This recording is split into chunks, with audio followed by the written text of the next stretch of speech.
আসসালামু আলাইকুম, কেমন আছেন সবাই? আমার আফুরা ভাইয়েরা, ছোট্ট ছোট্ট সোনামণিরা, কে কোন জায়গা থেকে আমার ভিডিওগুলো দেখছেন অবশ্যই কমেন্ট করে জানাবেন। আশা করি আল্লাহর রহমতে আমার ভাই বোন এবং আমার কলিজার আফুরা সবাই ভালো আছে। ছোট্ট সোনামণিরা, আমার বাবার আম্মুরা সবাই ভালো আছে। আলহামদুলিল্লাহ, আপনাদের দোয়া এবং ভালোবাসায় আমরাও ভালো আছি। সকাল সকালে ভিডিওটা শুরু করছি। মাসের শেষ, টাকা পয়সা একদম হাতে নেই, তাই মানে এতদিন তো যাই ছিল, বিস্কিট মুড়ি যাই ছিল বাচ্চাদেরকে দিচ্ছি, কিন্তু আজকে কিন্তু মানে কিছু আটা ছিল, সব কিছুই শেষ একেবারে। তো বেতন না পাইতে মানে স্যালারি না পাইতে তো কিছুই আনা হবে না, তো আটাগুলো ছিল, তাই দিয়ে কয়টা রুটি বানাইলাম। আপনাদের ভাইয়া সকালে অফিসে চলে গেছে, তা এখন আমরা মা ছেলে এই তো 4 জন আছি। আমার ছোট্ট বাবাটা তো খায় না রুটি অতটা, বা ও একটু বিস্কিট মানে কিছু না বললেই চলে যাও, কিছু খাই না সকালে অতটা, তো আমাদের তো লাগবে।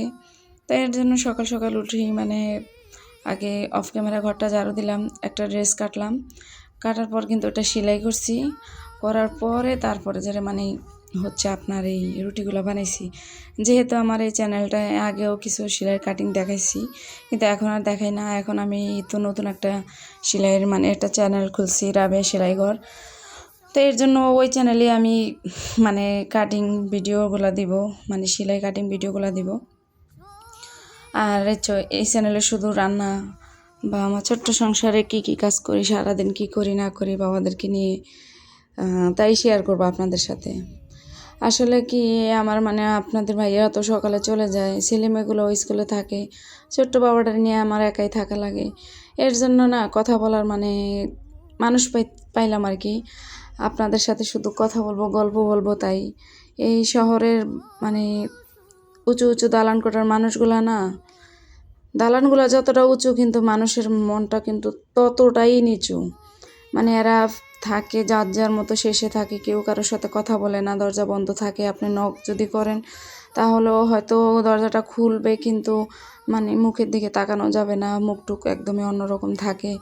তো তাদের সাথে কথা না বললে আমার প্রিয় এই যে আপু ভাইয়া, তাদের সাথে কথা বলে সময় কাটে, আমার খুব ভালো লাগে। এর জন্য বলি, ভিডিও এতক্ষণ যারা আমার পাশে মানে সাথে ছিলেন, প্লিজ একটা লাইক দিয়ে দিবেন, আমার ভিডিওটাতে লাইক দিয়ে দিবেন। আর যদি আমার ভিডিওটা একটু ভালো লেগে থাকে তাহলে সাবস্ক্রাইব করে দিবেন। আর যদি আমার এই মানে কথাগুলা যদি শুনতে মন চায়, আমার এই যে ছোট্ট বাবাটারে দেখতে মন চায়, আমার এই টুকিটাকি কাজগুলো যদি দেখতে মন চায়, কারণ আমার দেখানোর মতো তো কিছুই নেই। আমার অন্য নাফুদের বাসায় মাশাল্লাহ মাশাল্লাহ অনেক জিনিস, মানে ঘর ভর্তি ফার্নিচার থাকে না, আমার দেখতে খুব ভালো লাগে। আল্লাহ আরও দেও কাফুদেরকে, সে দোয়াই করি সবারই কষ্টের ইনকামের টাকায় মানে সব হাজব্যান্ডেরই যে যেভাবে পারে সেভাবেই চলতেছে, যার যার সংসারের মানে আয়োজন বুঝেই কিন্তু সে জিনিসগুলো মাল সামানা জোড়ায়। তো এর জন্য বলতেছি, যদি আমার সঙ্গেই থাকতে চান তাহলে প্লিজ পাশে থাকা বেল আইকনটি অন করে দিবেন, যাতে আমি কোনো ভিডিও ছাড়ার সাথে সাথে নোটিফিকেশন আপনারা সবাই পেয়ে যান। তো কথা বলতে বলতে যে আমি কিন্তু রুটিগুলো সেঁকে নিচ্ছি। আজকে রুটি আর চা সকালের নাস্তা। আর হচ্ছে আপনাদের সাথে মানে আমরা যারা গৃহিণী আছি বা মধ্যবিত্ত ফ্যামিলির বউ আছি, তারা তো একটু হিসাব করে সঞ্চয় করে চললেই মানে চলতেই হবে। কারণ আমাদের হাজব্যান্ডের কিন্তু খুব কষ্টের উপার্জনের টাকা, সেটা মনে করেন যে যদি আমাদের কাছে দেয় বা নাই দেয়, হয়তো মানে বলার সাথে সাথে দেখা গেছে যে স্যালারি পাওয়ার সাথে সাথে কিছু হাজব্যান্ড আছে সবাই না ওয়াইফের হাতে দেয়, আবার কেউ আছে যে তোমার টাকা দিয়ে কী করবা, যা লাগবো বলো আয়না দিই। তো অনেক ওয়াইফ আছে একটু হিসাব করে চলে যে না থাক, টাকা আছে হাজব্যান্ডের কাছে, থাক, আমার যতটুকু প্রয়োজন আমি অতটুকুই সংসারের জন্য আনবো। আবার কেউ আছে না যাইবো সাথে যায় মানে বাজারে যায় ব্যাগ ভর্তি করে আপনার বাজারগুলো নিয়ে আসে, মানে এতে কিন্তু অনেকটা অপচয় হয় আপনার। তো এর জন্য আমরা যদি মানে একটু হিসাব করে না চলি, আমাদের এই ছোট্ট সংসার মানে মধ্যবিত্ত ফ্যামিলিতে যারা আছি, যে সকল মানে আফুরা আছি, তারাই বুঝতে পারে যে কত কষ্ট করে আমাদের দিনগুলো চালাইতে হয় বাচ্চাদেরকে নিয়ে। তারপরে হচ্ছে আপনার মানে বাচ্চাদের পড়াশোনার খরচ, তারপরে যারা এই যে আরবি টিচার, বাংলা টিচার, সব কিছু মিলে আমাদের খুব কষ্টই হয়ে যায়। কিন্তু কথা হচ্ছে কিছু আপুদের কাছে মানে তাদের কাছে হাজব্যান্ডরা কীভাবে টাকা ইনকাম করে তারা সেটা জানার কোনো প্রয়োজন মনে করে না। মন চাইছে টাকা খরচ করেছে, মানে যখন যেটা মন চাই। এই যে দেখেন আমি কি করি, এই তো গরম পানি চুলায় দেখছেন আপনার, কিন্তু এতে এই টিপসটা আপনারা অবশ্যই ফলো করবেন। দেখেন আপনারা যখনই কাপড় চোপড় ধুলাই করবেন তখন কিন্তু একটু চেষ্টা করবেন গরম পানি দিয়ে ভিজানোর জন্য। আমি জানি না কতজন আফুরা এগুলো করে, কেউ আছে দেখা গেছে ওয়াশরুমে কিছু কাপড় নিয়ে একটু ঠান্ডা পানি দিয়ে চট করে, মানে একটু তাড়াতাড়ির জন্য, সময় বাঁচানোর জন্য ঠান্ডা পানি দিয়ে ভিজিয়ে দেয়। কিন্তু এই যে গরম পানি দিয়ে যদি আপনি কাপড়টা কাচেন বা ভিজান তাহলে কিন্তু আপনার গুঁড়ি, মানে হুইলে যেটা, ওটা কিন্তু অনেকটাই কম লাগে। আর গরম পানিটা দেওয়ার সাথে সাথে না আপনার ময়লাটা কাপড় থেকে একদম আলাদা হয়ে যায়। এর জন্য আপনার মনে করেন যে যে 1 প্যাকেট হাফ কেজি মানে হুইলেগুড়ির প্যাকেট যদি আনেন, আপনার 15 দিন 20 দিন যায়, সেই জায়গায় আপনি কিন্তু 1 মাস নিতে পারবেন। এই যে দেখেন আমি বাটারের কিন্তু ছোট্ট একটা মানে কাক, এটা একটা বোতলের কাক আমি মেপে দেখাইলাম আপনারে। এইটুক ইয়া দেওয়া মানে গুঁড়ে দিয়ে দেখবেন আমি কতগুলা কাপড়ের আপনার ভিজাই। এই ছোট্ট ছোট্ট টিপসগুলো যদি আমরা ফলো করি না, তাহলে মাস শেষে কিন্তু আমাদের কাছে কিন্তু অনেকটা টাকাই মানে থাকে, আমরা রাখতে পারি। ওই যে কথায় আছে না, ছোট্ট ছোট্ট বালুকণা বিন্দু বিন্দু জল গড়ে তোলে মহাদেশ সাগর অতল। তো এই তো অল্প অল্প করে সঞ্চয় করলে এটা কিন্তু মাস শেষে কিংবা বছর শেষে বড় একটা অ্যামাউন্টে দাঁড়াবে। কিন্তু যারা মানে মানে যে সকল আফুরা হয়তো আছে হাজব্যান্ডের টাকা দুহাতে নাড়াচাড়া করে, তারা হয়তো বুঝবে না আমাদের কষ্টগুলো। কিন্তু আমরা মধ্যবিত্ত যারা আছি তারা বুঝতে পারি যে স্বামীর ইনকামের টাকা ছাড়া ডাইনে বামে আমাদেরকে হেল্প করার মতো কেউই থাকে না, শুধু ভরসা থাকে একমাত্র আল্লাহ। আল্লাহ ছাড়া আর কেউই থাকে না। এই যে দেখেন আমি কাপড়গুলো দেওয়ার সাথে সাথে মানে পানির কালারটাই কিন্তু চেঞ্জ হয়ে গেছে, যেহেতু গরম পানি। দেখেন আপনারা, এই যে দেখেন প্রমাণটা পাইলেন তো। দেখেন এখান থেকেও কিন্তু আমরা কিছু টাকা মানে আপনার সঞ্চয় করতে পারি, রাখতে পারি। তো এই যে কিছু হাজব্যান্ড আছে মানে স্যালারি যাই বা মানে চাকরি যাই করুক না কেন, ওয়াইফের আবদার যে তোমার বাসার এত এই যে ঘর মোছা কাপড় কাচা এগুলো কিন্তু আমি পারবো না, তুমি প্রয়োজনে অল্প বাজার করবো, অল্প খাবো, কষ্ট করে হলেও কিন্তু একটা কাজের লোক রাখবা। তো এই তো কাজের লোকের পিছনে কিন্তু অনেক টাকা চলে যায় আমাদের। এখন 1500 টাকা নিচে মনে করো যে এক কাজে মানে লোক দরকার। তো সেই কাজটা আমরা না করে যদি একটু কষ্ট করে নিজের কাজগুলো নিজে করি, তাহলে কিন্তু আমাদের মানে কাপড়গুলো পরিষ্কার হয়, টাকাটাও কিন্তু সেভ হইতেছে। এটাও কিন্তু মানে একটা তোমার টিপস, এই টিপসটাও তুমি ফলো করো। হয়তো একটু শরীরের উপরে প্রেশার পড়বো, কষ্ট হয়ে যাব, কিন্তু তারপরে তো টাকাটা তোমার কাছে থাকবো। তো হাজবেন্ডের বলতে পারো যে এই দেখো কাপড় সব কাজ কিন্তু আমি করতেছি, তুমি চাইলে তো একটা লোক রাখবা বা তারে টাকা দিতা, সেই টাকা কিন্তু আমারে দিবা। তো কিন্তু হাজবেন্ডের সেটা কিন্তু খুশি হয়ে দেয়, কারণ জানে যে তার ওয়াইফ কিন্তু টাকাটা সঞ্চয় করবে, আর সেটা দিয়ে যখন অনেকগুলো টাকা হবে সেই টাকা দিয়ে অন্য কিছু করতে পারবে।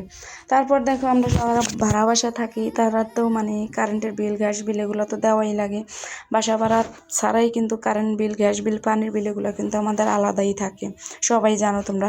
তো এই যে সবার বাসায় অবশ্য ব্লেন্ডারও থাকে।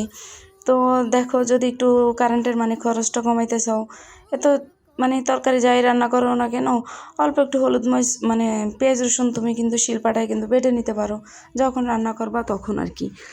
তো এখানেও কিন্তু তোমার কারেন্টের বিলটা কম উঠতেছে।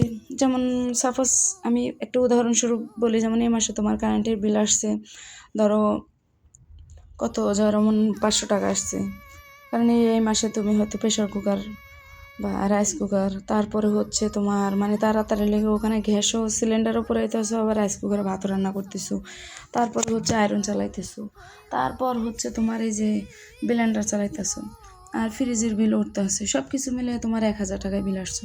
আর যদি তুমি সেটা না করে যদি সারাদিনে বাচ্চারা থাকলে একটু খেয়াল রাখতে হবে কোন রুমে ফ্যানগুলো চলতেছে, লাইটগুলো চলতেছে, তুমি সব কিছু বন্ধ করে তারপরে যেমন যেটা প্রয়োজন, যে গ্যাস নেই আজকে রাইস কুকারে একটু ভাত রান্না করবো, সব কিছু বন্ধ করে তারপর তুমি রান্নাটা করতে পারো, তাহলে মানে মাস শেষে কিন্তু তোমার হচ্ছে বিলটা একটু কম আসবে। তারপরে এই যে দেখো আমি কিভাবে মানে একটা সাবানের আমি অর্ধেক করে নিছি, তারপরে হুইল পাউডারগুলো যে একটা ভিমগুলোর এটা কিন্তু একটা মশারির কাপড়। দেখো এগুলো কিন্তু আমি এইভাবে কাজগুলো করে থাকি, অর্ধেক অর্ধেক করে নিই, যাতে আমি যেখানে মানে 15 দিন নিতাম সেখানে আমি 1 মাস নিতে পারবো।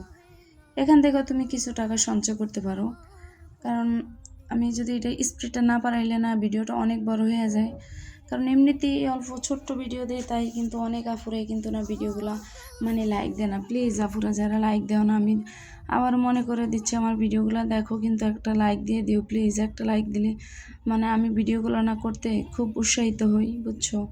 তোমরা যদি না বুঝো তাহলে আর কে বুঝবে বলো? আর যারা আমাকে সাবস্ক্রাইব করবা প্লিজ, মানে 24 ঘন্টার আগে কিন্তু সেটা একদমই ব্যাক যাবে না। আর তোমাদের বলার প্রয়োজন নেই, যখন আমি দেখবো যেমন এখন আমার সাবস্ক্রাইব কত আছে, তারপর যদি আমার একটা সাবস্ক্রাইব বাড়ে, আমি তো দেখবো যে এটা মানে কোন চ্যানেল থেকে, আমি তো তোমার চ্যানেলে গিয়ে ঘুরে আসবো, আমাকে বলার প্রয়োজন নেই। 24 ঘন্টা পর কিন্তু আমি সেটা তোমাকে এমনিতেই ফেরত দিয়ে দেবো। এটা আমি রেখে কী করবো বলো তো? কারণ তুমি আমাকে চাইছো একটু হেল্প করার জন্য, আবার যদি আমিও তো তোমাকে অবশ্যই হেল্প করব। সেটা কিন্তু বললো না, এভাবে বললে না তোমার নিজেরও চ্যানেলের ক্ষতি, আর হচ্ছে মনে করো আমার চ্যানেলেরও ক্ষতি। তাই প্লিজ মানে সাবস্ক্রাইব করলে অপেক্ষা করবা। আর ইদানিং আমার চ্যানেলগুলো আমি জানি না, হয়তো আমার আপুদের কাছে ভালো লাগে না খুব একটা, মানে পুরোটা ভিডিও দেখে না, লাইকও যে পরিমাণে কমেন্ট আসে সেই পরিমাণে কিন্তু একদমই মানে কি বলবো তোমার লাইক আসে না, ভিউজও বাড়ে না। তো আমি সবার কাছে অনুরোধ করব একটাই, প্লিজ আমার ভিডিওগুলো তোমরা দেখো, যদি ভালো না লাগে তাও দেখো, আর ভালো লাগলেও দেখো। দেখতে দেখতে এক সময় দেখবা যে আমার প্রতি তোমাদের মায়া জন্মে যাবে। তো আমার তো ওই যে বললাম যে আমার তো দেখানোর মতো কিছুই নেই, প্রতিদিন মানে ওই একই ভয়েস শুনতে পাবা। মানে আছে না অনেকেই ফেস দেখায়, মুখে মাস্ক পরে, হয়তো মাথায় হিজাব দিয়ে সামনে এসে ভিডিওগুলো করে, ওইভাবে ভিডিও করা আমার একদমই পসিবল না।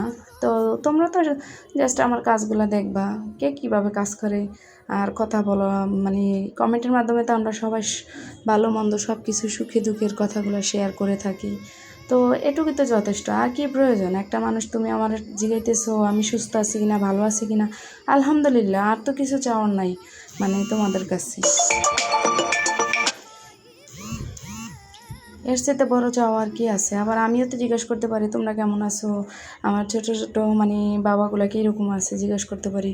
এটাই না খুব ভালো লাগে, শুধু একা একা থাকি, মানে কাজের সাথে সাথে তোমাদের সাথে একটু গল্প করবো, একটু আড্ডা দেবো, এই তো, আর কিছু না। তো সবাই আমার ভিডিওটাতে প্লিজ লাইক দিয়ে কিন্তু ভিডিওটা দেখা শুরু করবা, আর ভালো লাগলে আমার ভিডিওটা আবারও বলতেছি সাবস্ক্রাইব করে দিবা। অনেক কষ্ট করে কিন্তু ভিডিওগুলো বানাই, মানে বাচ্চা ভিডিও বানালে কি হয় অনেকটা কাজে দেরি হয়ে যায়, কারণ সব কিছু গুছাইয়া তারপরে তো ভিডিওগুলো বানাইতে হয়। তো সব কিছু গুছাইতে গাছাইতে না বাচ্চারা নিয়ে অনেক কষ্ট হয়ে যায়। তো প্লিজ তোমরা আমার ভিডিওগুলো পুরোটাই দেখবা, স্কিপ করবা না কিন্তু, তোমাদের কাছে একটা অনুরোধ ছোটো বোন হিসাবে। আর আমার কথায় যদি কোনো ভুল ত্রুটি হয়ে থাকে তাহলে অবশ্যই ক্ষমা সুন্দর দৃষ্টিতে দেখবা। এই তো ফ্রিজে কিন্তু সেই দিন যে 1 কেজি চিচিঙ্গা আনলাম, বলছিলাম যে চিচিঙ্গা ডিম দিয়ে ভাজি করছি 2 দিন, আর হচ্ছে 2টা ছিল আজকে রান্না করতেছি, ফেলে দিলে তো নষ্টই হয়ে গেল, টাকাটা আমার জলে গেল। এটা কিন্তু আলুর ভর্তা বানাবো। আর ওই দিন 3 পিস ইলিশ মাছ ভাজি, সেটাও দেখছো। আর বাকি মানে আগা মাথা বলতে লেজা আর মাথাটা রেখে দিছি, সেটা দিয়ে কিন্তু আজকে রান্না করতেছিলাম চিচিঙ্গা আর আলু দিয়া। তো বাচ্চারাই খাবে।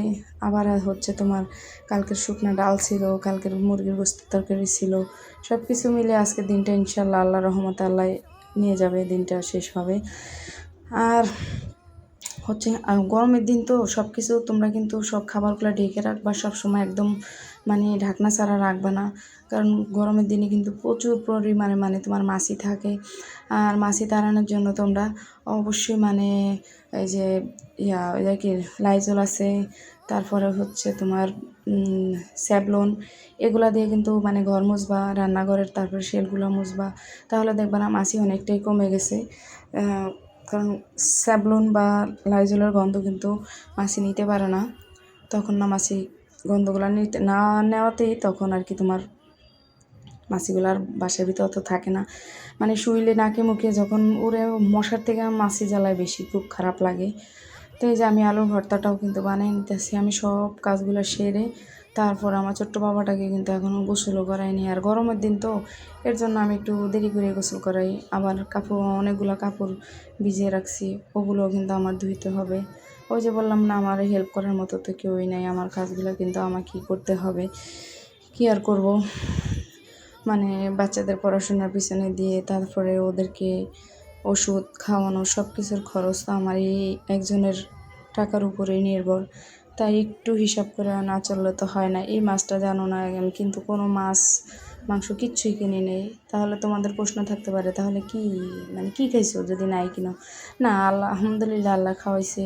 এই যে মাসেরা এখন মানে শেষের দিনগুলো এই যে আলুর ভর্তা, ডাল বা একটু একটু রান্না করতে করতে যে আমি কিছু মুরগি একদিন কাটলে কিছু রেখে দিতাম, ওখান থেকে আর রান্না করতাম। তো এইভাবে আমি যখনই মানে মাছ রান্না করতাম কিছু কিছু রেখে দিতাম। তারপরে গরুর গোস্ত হোক, মুরগির গোস্ত হোক, এভাবে রেখে রেখে দিয়ে আমি আবার এগুলো আবার আরেকদিন রান্না করতাম। এভাবে ইনশাল্লাহ আমি মাছগুলো কাভার করি। আর বললাম না যে এই মাসে আমার অনেকটাই কষ্ট হয়েছিল, মানে কিছু ঋণ ছিল, বাচ্চাদের বাংলা আরবি পড়ার বেতন, স্কুলের বেতন, আবার হচ্ছে যে 1 তারিখ থেকে আমার ছেলেমেয়ের কিন্তু পরীক্ষা। আর আপনারা ওদের জন্য একটু দোয়া করবেন। আর আমি তো জানি আপনাদের দোয়াই ভালোবাসা আমরা আলহামদুলিল্লাহ অনেক ভালো আছি, সুস্থ আছি, আমার বাচ্চারাও সুস্থ আছে। তো আবার এই যে সেদিন মেয়েটাকে নিয়ে তো ডেন্টালে গেলাম, আবার 15 তারিখে যেতে হবে, ওর দাঁতগুলো ফেলে দিতে হবে, মানে 2টা আর কি উঠে ফেলাইবো, কারণ দাঁতে খুব যন্ত্রণা করে আর ও মানে চিৎকার দেয়, খুব অসহনীয় চিৎকার দেয়, আমার খুব কষ্ট লাগে। তো কী আর করবো, দাঁতগুলো পোকে খেয়ে ফেলছে এর জন্য। তো এই যে যারা আমার ভিডিওগুলো দেখেন, আমার ইদানিং নতুন নতুন অনেক আপুরাই কিন্তু আমার ভিডিওগুলো দেখে, আবার দেখা গেছে কিছু পুরাতন আপুরাও কিন্তু দেখে, মাঝে মধ্যে কমেন্ট করে, সব সময় না দেখে না। তো এতে আমার রান্নাবান্না শেষ।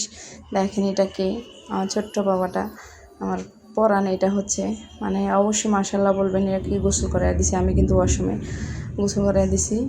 ও এখন ওকে টাওয়ালটা পরাই দিতে হবে, সারাদিন থাকে ল্যাংটা, আর এখন মানে গোসলের সময় টাওয়াল পরানি লাগবে। দেখেন এটা পরে কীভাবে মানে দৌড়াদৌড়ি করতেছে না, খুব ভালো লাগতেছে তাই না? দেখেন আপনারা কেন আমার ভিডিওগুলো দেখবেন না বলেন তো? এই যে আমার ভিডিওগুলো না দেখলে তো এই পরানটা আপনারা দেখতে পাবেন না, ওর দুষ্টুমিগুলো দেখতে পাবেন না। তো কথা বলতে বলতে তো আমার রান্নাবান্না করা একদম কমপ্লিট। এগুলো কিন্তু কালকে ডাল ছিল, শুকনো ডাল, কিন্তু আমার বাসার সবাই পছন্দ করে। তারপর হচ্ছে এগুলো আলুর ভর্তা, আর ভাতও কিন্তু আমি রান্না করে ফেলছি। যে মাছ, আলুর ভর্তা, ডাল আর মুরগির তরকারিও কিন্তু ছিল, ওটা কিন্তু আর দেখাইলাম না। আর ওই যে দেখেন ছোট্ট হাতে ভাতগুলা যে খিচুড়ি করতেছে, বুঝতে পারতেছেন তো আপনারা? অবশ্যই বুঝতে পারতেছেন, আর না পারলে অবশ্যই আমাকে কমেন্টে জানাবেন এই ছোট্ট ছোট্ট হাতগুলা কার। তো এই তো আমার রান্নাবান্না একদম কমপ্লিট, ধোয়া পোছা যা আছে, এই যে আমার কিচেন র্যাকে সব কিছু মানে ধুয়ে রেখে দিছি, সবাই একদম কাজকাম শেষ, ঘর দুয়ারও গোছানো শেষ। তারপরে ওই কাপড়গুলোও কিন্তু আমি গোসলের সময় কেচে দিছি। এই যে বাইরে কিছু ব্যালকনিতে দিলাম, আর কিছু হচ্ছে আপনার এই যে বাহিরেও কিন্তু রুশিনে মানে আমার দরজার সামনে কিন্তু মেলে দিছি, কারণ জায়গা হয় না, অনেক কাপড় কিন্তু আমি ধুইছি আজকে এর জন্য। আর হচ্ছে এই যে ব্যালকনিতে কিন্তু আমার না অনেকগুলো ফুল ফুটছে জানেন না, এর জন্য প্রতিদিন আপনারা আপুরা ভাইয়ারা বিরক্ত হবেন না, আমার ফুলগুলো না এত পছন্দ, এর জন্য প্রতিদিনই আপনাদের সাথে শেয়ার করি। আর হচ্ছে এই যে ব্যালকনিতে অনেক কাপড় কিন্তু আমি ধুয়ে দিছি, এগুলো শুকাইতে দিছি। তো কী করব, অনেক কষ্ট হয়ে যায়, কিন্তু আবার এই যে মানে মেশিনের কাজ আছে, ওই কাজগুলোও কিন্তু সারতে হবে, অনেকগুলো ড্রেসও আছে, ওগুলো আমার কাজ করতে হবে। তো ভিডিওর এই পর্যন্ত যারা আমার সাথে ছিলেন প্লিজ লাইক দিয়ে দিবেন, ভালো লাগলে আমার চ্যানেলটি সাবস্ক্রাইব করে দেবেন। আর হচ্ছে পরবর্তী ভিডিও দেখার অনুরোধ রইল। আজকের মতো এখানে বিদায় নিচ্ছি, সবাই ভালো থাকবেন, সুস্থ থাকবেন, আল্লাহ হাফেজ, আসসালামু আলাইকুম।